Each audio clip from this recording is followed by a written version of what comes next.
Taylor was born on December 13th, 1989 at 5:17 a.m. in West Reading, Pennsylvania. So she is a Scorpio rising, Sagittarius sun, and Cancer moon. So Taylor is a Scorpio rising, and she has her Mars in the sign of Scorpio conjunct to her ascendant. And this is a typical placement for celebrities that tend to receive a lot of hate or find themselves in the middle of feuds. This can also make someone very confrontational, combative in a more passive way since it's in the sign of Scorpio, and someone who doesn't stop fighting until they win or at least get the last laugh. Mars does represent males in general, and it's a very masculine planet, so when a woman has her Mars conjunct to her ascendant, it gives her that alpha male energy that can be perceived as too aggressive for some people, especially men, and it's something that Taylor has had to deal with throughout most of her career, at least from what I know of her. I know she's been called over emotional and too intense in the past, and that's very Scorpio since some Scorpio rising individuals tend to come across as very cold and intimidating. At the same time, this can create someone who's very comfortable around men and who gets along with men and has a lot of relationships with men. Taylor being a Scorpio ascendant also makes her very power hungry. She can be extremely strategic and be able to think 3 steps ahead of everyone. Taylor knows what she's doing, every move she makes, every teaser she posts has a purpose, and her success does not happen by accident. It may look like it, but I promise you it's not. Taylor is emotionally intelligent, perceptive, and is able to transform any negative situation, whether it's a breakup, a feud, a lawsuit, into something that's positive and useful and sometimes even lucrative for herself and for the collective. She understands and embraces the power of transformation and rebirth. A good example of that is Taylor recently announcing that she was currently re-recording her old songs since she wasn't able to get her hands on her masters, and this is very Scorpio rising because she's not just going to give in, she's going to reclaim her power by starting all over again and get the last laugh.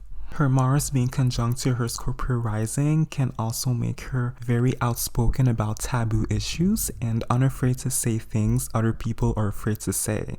Taylor finds joy in shocking people and challenging the status quo via her appearance, her personality, and her actions. Taylor is a Sagittarius sun, and that makes her very creative, passionate, charismatic, comfortable in the spotlight, and her sun is in her first house, which can indicate a strong sense of self, a need for personal achievement and recognition. This can also bring success early in life, or at the very least, it can bring a strong desire to become successful at a young age.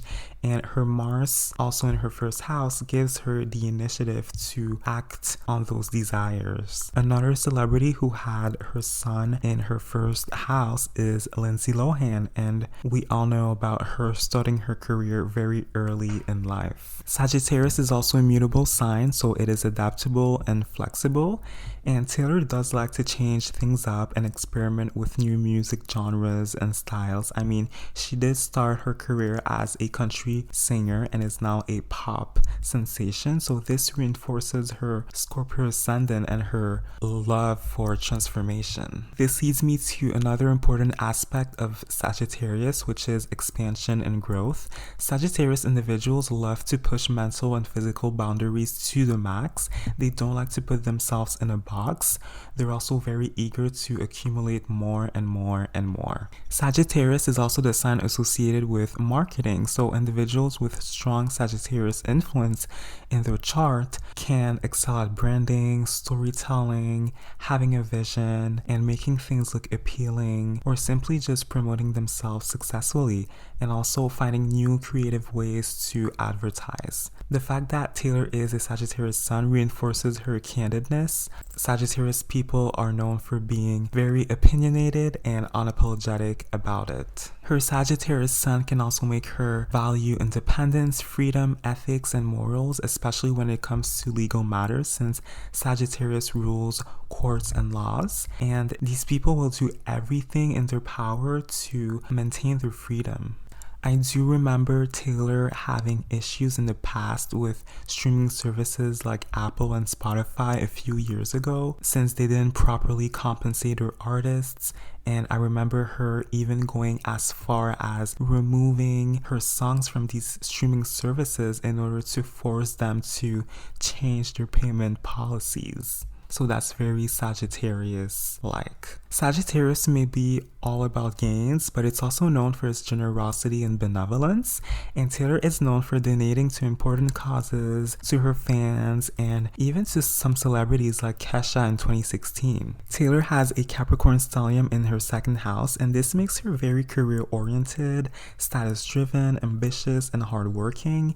She has very high standards for herself and is determined to achieve her goals, see results, and lead her plans to fruition. This is a great complement to her Scorpio rising, since Scorpio likes power and Capricorn likes status, and the two are closely related. This can also make someone very mature, almost like an old soul, someone who had to grow up quickly, and this can reinforce Taylor knowing very early in life what she needed to do in order to get where she wanted to be, and understanding that there are no shortcuts to success. You need to work hard and work for a long time. This can also make Taylor a loner, since Capricorn is a Saturnian sign, and I do remember her talking about being lonely in her documentary. Her Pluto being sextile to her Saturn can also intensify those feelings of loneliness, especially since her Pluto is in her 12th house, and the 12th house can deal with isolation.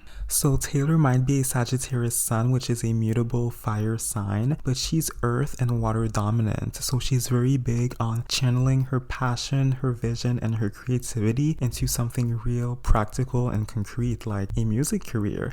And she's not as impulsive and as reckless as the typical Sagittarius individual. And that can be attributed to that Capricorn influence, which makes her more grounded and pragmatic. She's also cardinal dominant, and these people like to take action and begin new ventures. They are go-getters. The second house also rules the voice, vocal cords, and the throat. So an emphasis on the second house can point to a career in music.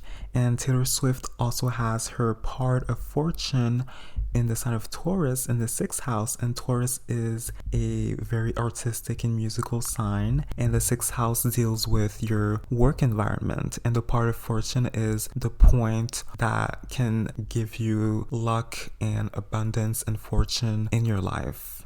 The ruler of her second house, Jupiter, is exalted in Cancer, and it's in her 8th house. So this can point to a successful career, but also extreme wealth, since the second house deals with someone's assets. She also has her Neptune and her Venus in the second house, which are very creative planets. Her Venus in Aquarius can make her willing to take bold risks when it comes to her artistry and personal style. This also reinforces her tendency to shock and surprise people, and she likes to use her music to stimulate societal change and start or support movements. So Taylor definitely is an activist at her core, and this can also create someone with a strong online presence. Another celebrity who has her Venus in Aquarius in her second house is Paris Hilton, and she's basically the OG influencer. That Venus in Aquarius can also make Taylor value her freedom and independence when it comes to relationships, both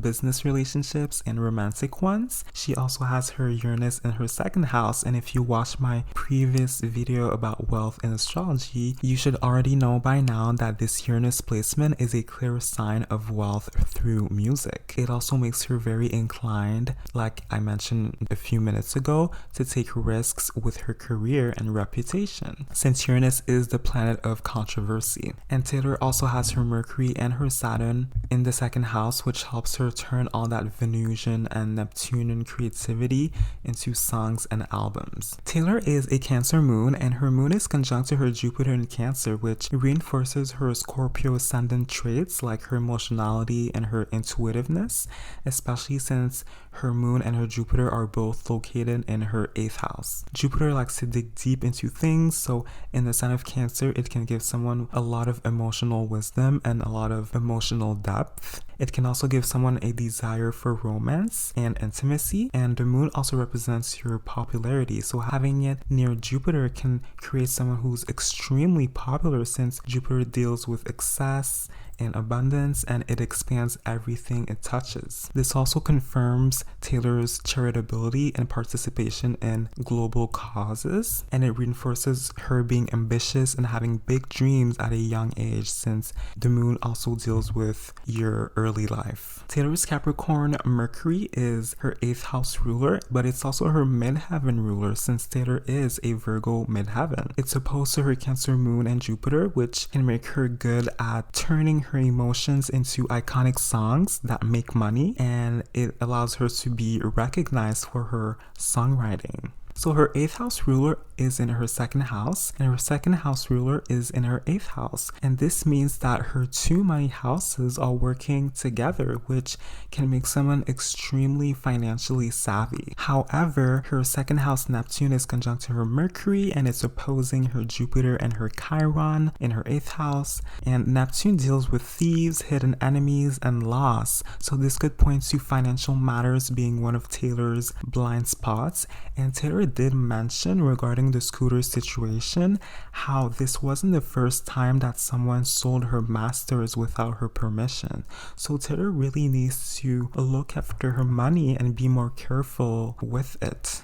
So you can see that there's a big emphasis on Capricorn and Cancer in Taylor's chart, and it's happening in her 2nd and 8th house. These 2 signs have a lot to do with one's place and role in society. It also deals with responsibilities, duties, traditions, and structures, since Capricorn and Cancer are cardinal signs. So Taylor might be very inclined to provide to society and be nurturing, needy, and obsessed with building a sense of community with the people around her. And since it's happening in her money houses, this could explain why she's so charitable and giving. Taylor is determined to be a role model for people and leave her mark on the world. These 2 signs are also intercepted in her 2nd and 8th house, and when you have intercepted signs in your natal chart, this could represent a lifelong struggle related to these 2 signs. So in Taylor's case, this could represent a lifelong struggle to maintain and protect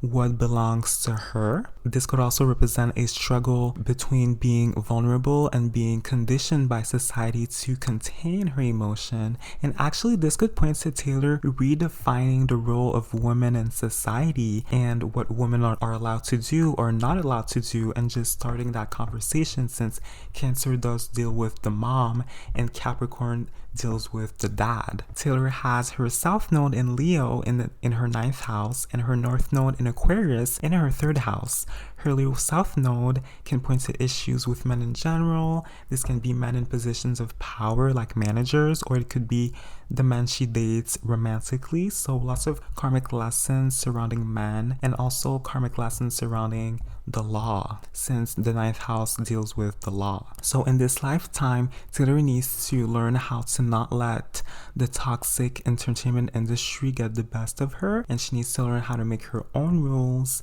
and prioritize her freedom in all relationships, so business relationships and love relationships. She also needs to take more risks with her songwriting, which I feel like she does all the time thanks to her Venus being in the sign of Aquarius. And she also needs to stop seeking validation from people or the mainstream society, because I did read somewhere that she was afraid of taking a political stand on her social platforms by fear of backlash, and that Aquarius North Node in her 3rd house requires her to be more open about her opinions, no matter how unpopular they are. So she has to be, unapologetically radical about where she stands regarding politics. I hope you enjoyed this reading. I hope it wasn't too messy. Let me know in the comments below which celebrities you'd like to see me read in the future, and I will see you in my next video.